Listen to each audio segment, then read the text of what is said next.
কি ব্যাপার, আজ হুজুরের মুখটা এইরকম পোড়া রুটির মতো লাগতাছে কেন? আপনি কি এই বিষয়ে কিছু জানেন নায়েব মশাই? হুজুরের সব থেকে খাস আদমি তুমি, আর তুমি উল্টে আমাকে জিজ্ঞেস করছো? হুজুর, হুজুর, কিছু মনে না করলে একটা প্রশ্ন আছে, করব? বলো গণেশ। হুজুর, হুজুর, আপনার মুখটা আজকে শোকা একেবারে কিশমিশ হইয়া গেছে কেন? অন্যান্য দিন আপনারে কেমন তাজা তাজা এক থোকা আঙ্গুরের মতো উজ্জ্বল দেখতে লাগে। দেখো গণেশ, আমার মনে হয় আমার শিক্ষিত বোঝদার বুদ্ধিমান মানুষদের সাথে মেলামেশা করার পাশাপাশি কিছু পাগল লোকদের সাথেও মেলামেশা করা উচিত। মানে? আসলে সব সময় বুদ্ধিমান মানুষদের সাথে ওঠা বসা করাটা আমার কাছে একঘেয়ে হয়ে গেছে। তাই একটু রদবদলের জন্য আমি কিছু পাগলদের সাথে পরিচয় করতে চাই। এ কি আবদার হুজুর? এবার কি আমারে পাগলা গারদ থেকে পাগল ধরে আনতে হইবে? শোনো গণেশ, আজ অবধি আমার সব রকম বিপদে আপদে তুমিই আমাকে উদ্ধার করেছো। তোমার বুদ্ধির গুণগান আমি সব সময় করি। এবার আমি তোমার বুদ্ধির আর একটা পরীক্ষা নিতে চাই। তোমাকে আমার জমিদারির মধ্যে থেকে সবচেয়ে উৎকৃষ্ট 5 জন পাগল ধরে আনতে হবে। সে কি? হুজুরের মনে হলো পাগল দেখার আশ, সেই আশ গণেশের জীবনে বয়ে আনলো বাঁশ। এই, এতদিনে কবি তুমি একটা মনের মতো কবিতা করেছো। কবির কবিতায় কান্না দিয়ে তুমি কাজে লেগে পড়ো। সবচেয়ে উন্নত মানের 5 জন পাগলের তালিকা প্রস্তুত করো। এটা আমার আদেশ। আর শোনো গণেশ, তালিকা যদি না প্রস্তুত করতে পারো তাহলে আমি তোমায় সভা থেকে বহিষ্কার করব। এটাই তো কবে থেকে চাইছি হুজুর। আপনি গণেশকে বার করে দিলেই আমার পথের কাঁটা সরে যাবে, আর আমি আপনার সম্পত্তি লুটে পুটে শেষ করে দেব। আপনার আদেশ শিরোধার্য হুজুর।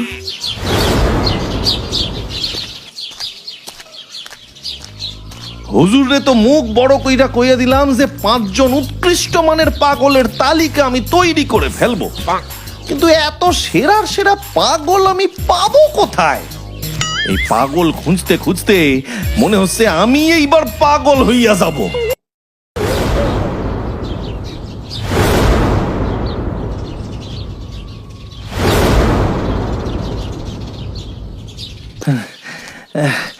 তেষ্টায় ছাতি একেবারে ফেটি যাচ্ছে, অথচ জলের দেখা নাই। যাই যাই ওই লোকটার কাছে গিয়ে একটু জলের খোঁজ করি। ও ভাই, ভাই শুনছো? এইখানে একটু জল কোথায় পাবো বলতে পারবে?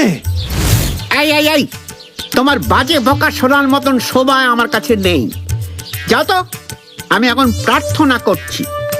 সে তো আমি অনেকক্ষণ ধরেই দেখতাছি, কিন্তু এত মন দিয়া তুমি কি চাইছিলে ভগবানের কাছে? হ্যাঁ শোনো, আমার নাম হাদা, আমার বাবার নাম হাদার বাবা। আমি ব্রাহ্মণ। আমি ঈশ্বরের কাছে প্রার্থনা করছিলাম যে তিনি যেন আমার 5টা ছাগলকে বাঘের পেটে যাওয়ার হাত থেকে বাঁচান। কেন কেন? তোমার ছাগলগুলা কি তুমি জঙ্গলের পাশে বেঁধে রেখেছো? আরে জঙ্গলের পাশে কোত্থেকে বাঁধবো? আমার কি কোনো ছাগল আছে নাকি? হ্যাঁ, তাইলে তুমি এতক্ষণ কিসের কথা কইতাছিলে? হ্যাঁ, আরে আমি আজকে স্বপ্ন দেখেছি একসময় আমি 5টা ছাগল ছানা কিনবো।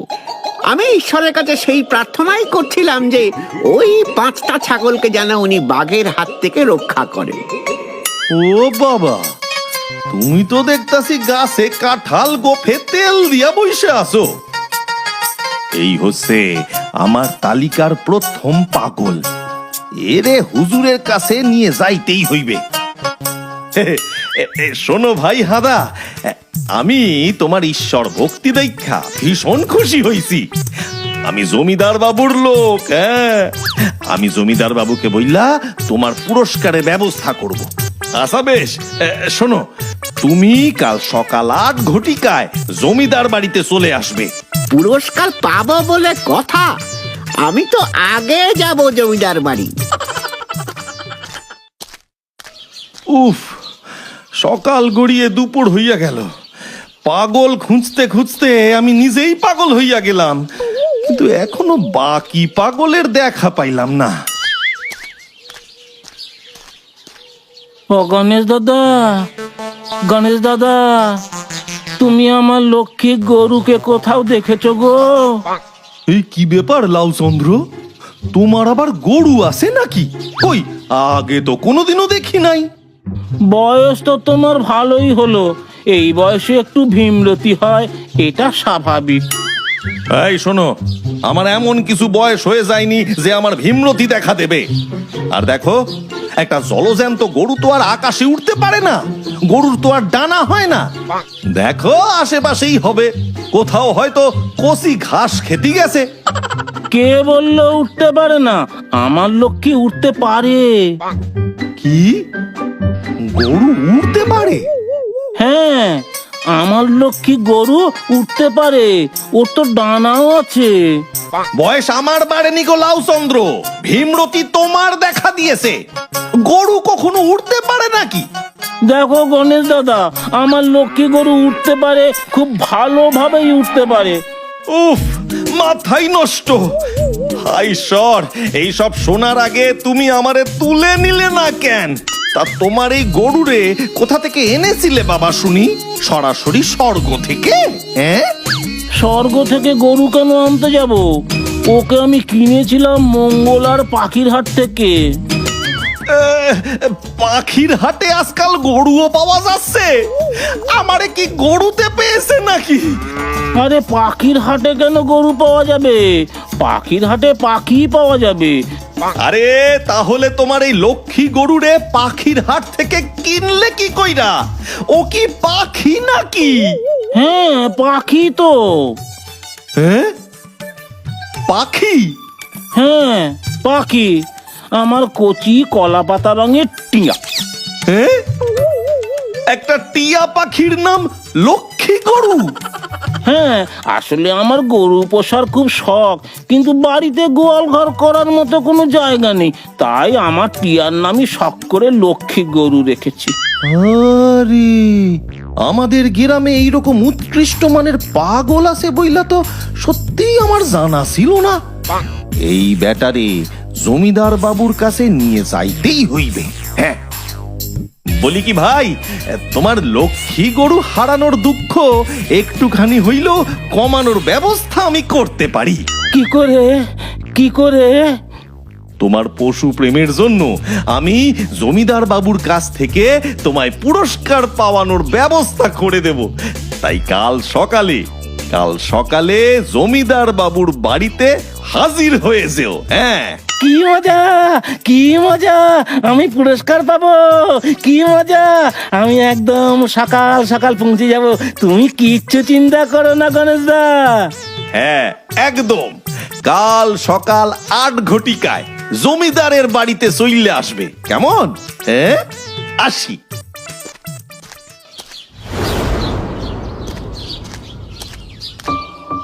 কালুর আবার কি হইল?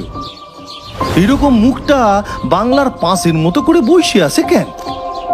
যাই গিয়া জিগাই। কিরে কালু, মুখটা এরকম বাংলার পাঁচ কইরে বসে আছিস কেন? হ্যাঁ, সংসারে কোনো অশান্তি হয়েছে নাকি? হ্যাঁ, তুমি তো আমার ঘরেরই লোক, তোমার থেকে আর কি লুকোবো? জানো, আমার বউ না আজ সকাল থেকে কি অশান্তি না করলো, বাপ রে বাপ। বলে নাকি আমি একটা আকাট মূর্খ, শেষে রেগে মেগে বাপের বাড়ি চলেও গেল। ও বাবা, জল এত দূর গড়াইছে, কিন্তু অশান্তির বিষয়বস্তুটা কি? আমি বাড়িতে পুরো গ্রামের লোকজনকে ডেকে এনে খাওয়াতে চাই। ভেবেছিলাম যার যত খুশি তাকে তত আম দিয়ে বানানো মিষ্টি সন্দেশ খাওয়াবো।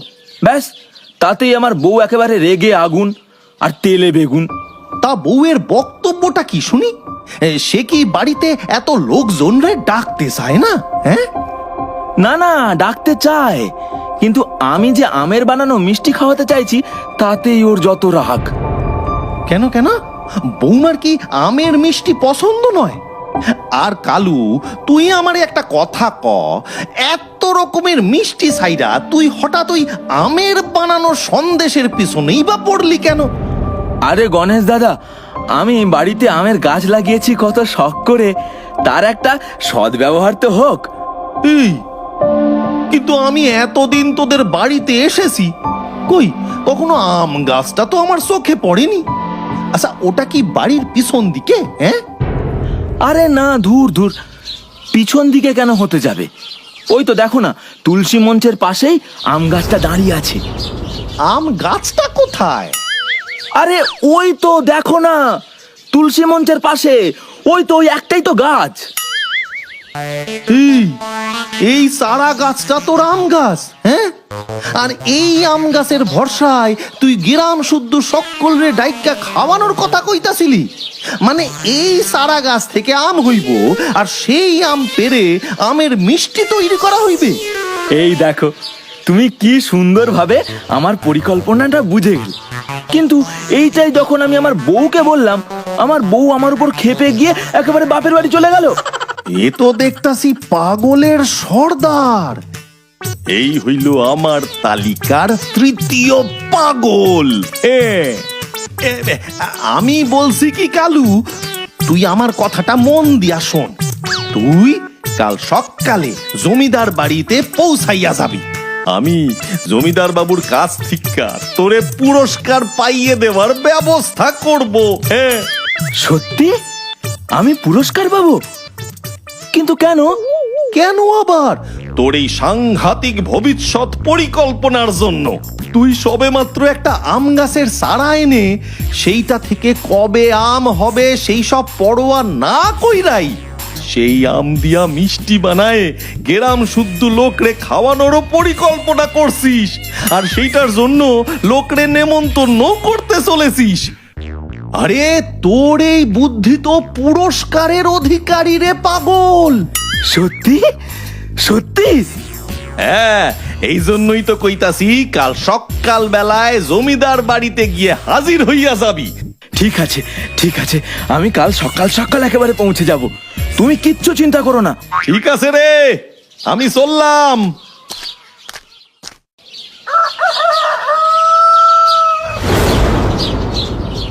কি ব্যাপার, গণেশ এখনো এলো না কেন? গণেশ কোন মুখে আসবে হুজুর? ওর তো শুধু মুখেই বড় বড় কথা, কাজের বেলায় তো অষ্টরম্ভা। দেখুন, ও গিয়ে লজ্জায় ঘরে মুখ লুকিয়েছে।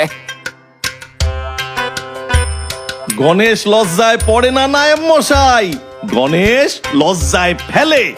কাজকে কোনোদিনও ভয় পায় না গণেশ। হুজুরের কাজ আমি সম্পূর্ণ করেছি, আর নিজের উজ্জ্বল মুখ নিয়ে রাজসভায় উপস্থিত হইয়াছি। সত্যি বলছো তুমি গণেশ? তুমি তুমি পাগলের তালিকা তৈরি করতে পেরেছো? আলবাত পেরেছি। আমি আপনার সামনে সবচেয়ে উৎকৃষ্ট মানের 5 জন পাগল রে হাজির করব। বাবা বাবা বাবা বাবা বাবা বাবা, আমি তাদের সাথে দেখা করতে ভীষণ উদগ্রীব। ডাকো ডাকো, এক এক করে এবার তাদের ডাকো। যথাজ্ঞা হুজুর। এসো ভাই হাদা, ভিতরে এসো। এ কে গণেশ? এ হইল আমার প্রথম উদাহরণ হুজুর। পেন নাম হই জমিদার বাবু। গণেশ, একে তো দেখতে শুনতে একদম ঠিকঠাক মনে হচ্ছে। এ কিভাবে তোমার পাগলের তালিকায় আসতে পারে? হুজুর, তাইলে আমি আপনারে পুরা ঘটনাটা খুইল্লা বলি, আপনি শোনেন। আমার নাম হাদা। আমি ঈশ্বরের কাছে প্রার্থনা করছিলাম যে তিনি যেন আমার 5টা ছাগলকে বাঘের পেটে যাওয়ার হাত থেকে বাঁচান। কেন কেন? তোমার ছাগলগুলা কি তুমি জঙ্গলের পাশে বেঁধে রেখেছো? আরে আমি আজকে স্বপ্ন দেখেছি এক সময় আমি 5টা ছাগল ছানা কিনবো। আমি ঈশ্বরের কাছে সেই প্রার্থনাই করছিলাম যে ওই 5টা ছাগলকে যেন উনি বাঘের হাত থেকে রক্ষা করেন। চমৎকার চমৎকার, হাদার বুদ্ধির প্রশংসা না করে আমি পারছি না।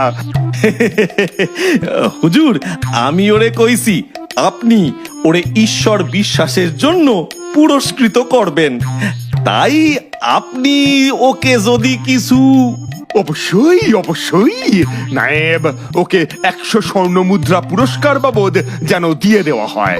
ইয়ে মানে 100টা স্বর্ণ মুদ্রা? আচ্ছা হুজুর, তাই হবে। ধন্যবাদ হুজুর। তাইলে হাদা ভাই, তুমি এবার আসতে পারো। হ্যাঁ, যাও। হুজুর, আমি এবার আমার তালিকার দ্বিতীয় পাগলরে ডাকতে চাই। ডাকো ডাকো। ও হে লক্ষ্মী গরুর মালিক, সভায় উপস্থিত হও। পেন্নাম জমিদার মশাই, পেন্নাম। হুজুর, আপনি ওর নাম শুননা ওর পোষ্য সম্বন্ধে কিছু আঁচ করতে পারছেন কি? হ্যাঁ, তুমি ওকে ডাকলে লক্ষ্মী গরুর মালিক বলে, তার মানে ওর পোষ্য হলো লক্ষ্মী নামক একটি গরু। না না না হুজুর, আসল গল্প তো এখানেই, শোনেন তবে। গণেশ দাদা, তুমি আমার লক্ষ্মী গরুকে কোথাও দেখেছো গো? একটা জলজ্যান্ত গরু তো আর আকাশে উঠতে পারে না, গরুর তো আর ডানা হয় না। আমার লক্ষ্মী গরু উঠতে পারে, ওর তো ডানাও আছে। তা তোমার এই গরুরে কোথা থেকে এনেছিলে বাবা শুনি? সরাসরি স্বর্গ থেকে? হ্যাঁ, স্বর্গ থেকে গরু কেন আনতে যাব? ওকে আমি কিনেছিলাম মঙ্গলার পাখির হাট থেকে। তোমার এই লক্ষ্মী গরুরে পাখির হাট থেকে কিনলে কি কইরা? ও কি পাখি নাকি? হ্যাঁ, পাখি তো, আমার কচি কলা পাতা রঙের টিয়া। একটা টিয়া পাখির নাম লক্ষ্মী গরু? হ্যাঁ, আসলে আমার গরু পোষার খুব শখ, কিন্তু বাড়িতে গোয়াল ঘর করার মতো কোনো জায়গা নেই, তাই আমার টিয়ার নামই শখ করে লক্ষ্মী গরু রেখেছি। ইস, আমার তো নিজেকেই সব শুনে কিরকম গরু গরু বলে মনে হচ্ছে। নায়েব, ওকেও 100 স্বর্ণ মুদ্রা পুরস্কার বাবদ দেওয়ার ব্যবস্থা করো। ধন্যবাদ হুজুর। তুমি এবার এসো লাউচন্দ্র, আমি তৃতীয় জনকে ডাকি। তৃতীয় জন আমার বিশেষ পরিচিত, হ্যাঁ, আমার বাড়ির পাশেই থাকে হুজুর। ওর নাম কালু। কালু, জমিদার বাবুর সামনে হাজির হও। নমস্কার হুজুর। গণেশ, এ তো যথেষ্ট সুস্থ স্বাভাবিক মানুষ বলেই মনে হচ্ছে। তার কারণ আমি আপনারে অবশ্যই বলবো হুজুর, শোনেন। হিরে কালু, মুখটা এরকম বাংলার পাস কইরে বসে আছিস কেন? আমার বউ না আজ সকাল থেকে কি অশান্তি না করলো। কিন্তু অশান্তির বিষয়বস্তুটা কি? আমি বাড়িতে পুরো গ্রামের লোকজনকে ডেকে এনে খাওয়াতে চাই। ভেবেছিলাম যার যত খুশি তাকে তত আম দিয়ে বানানো মিষ্টি সন্দেশ খাওয়াবো। আমি বাড়িতে আমের গাছ লাগিয়েছি কত শখ করে, তার একটা সদ্ব্যবহার তো হোক। আম গাছটা কোথায়? আরে ওই তো দেখো না, তুলসী মঞ্চের পাশে। এই সারা গাছ থেকে আম হইব, আর সেই আম পেরে আমের মিষ্টি তৈরি করা হইবে। তুমি কি সুন্দরভাবে আমার পরিকল্পনাটা বুঝে গেলে। কিন্তু এইটাই যখন আমি আমার বউকে বললাম, আমার বউ আমার উপর ক্ষেপে গিয়ে একেবারে বাপের বাড়ি চলে গেল। এ সত্যি সত্যি আমি জানতাম না আমার আশেপাশে এরকম বুদ্ধিসম্পন্ন মানুষজন রয়েছে। নায়েব, ওকেও 100 স্বর্ণ মুদ্রা দেওয়ার ব্যবস্থা করো। আপনি যা বলবেন হুজুর। ধন্যবাদ হুজুর। গণেশ, এই তাহলে তুমি এবার তোমার পাগলের তালিকার চতুর্থ পাগলকে সভায় ডাকো। আমার তালিকার চতুর্থ এবং পঞ্চম পাগল এই সভাতেই উপস্থিত হুজুর। বড় দেখি তাদের নাম। পাগলের তালিকার চতুর্থ নম্বরে আমি নিজেরে রেখেছি হুজুর। কি গণেশ, তুমি? হ্যাঁ হুজুর, আমি হইলাম অন্যতম সেরা পাগল, যে কিনা পাগলের তালিকা তৈরি করতে বাইর হয়। আমি নিজে পাগল না হইলে এই পাগলদের একত্রিত করতাম কি কইরা? আর পঞ্চম? আপনি যদি অপরাধ না নেন, তাইলে তার নাম আমি নিজের মুখে কইতে পারি। নির্ভয়ে বলো গণেশ। আমার তালিকার পঞ্চম এবং সবচাইতে বড় পাগল আপনি হুজুর। কি? হ্যাঁ হুজুর, আপনি হইলেন আমাদের মধ্যে সবচাইতে বড় পাগল, যার কিনা পাগলদের সাথে দেখা করার এত ইচ্ছে হয়েছিল। এই পুরো পাগলের তালিকা তো আপনার পাগলামতেই বানানো হুজুর। গণেশ, তুমি একদম একদম ঠিক কথা বলেছো। নায়েব, গণেশকে এক্ষুনি 500 স্বর্ণ মুদ্রা পুরস্কার বাবদ দেওয়ার ব্যবস্থা করো। ধন্যবাদ হুজুর।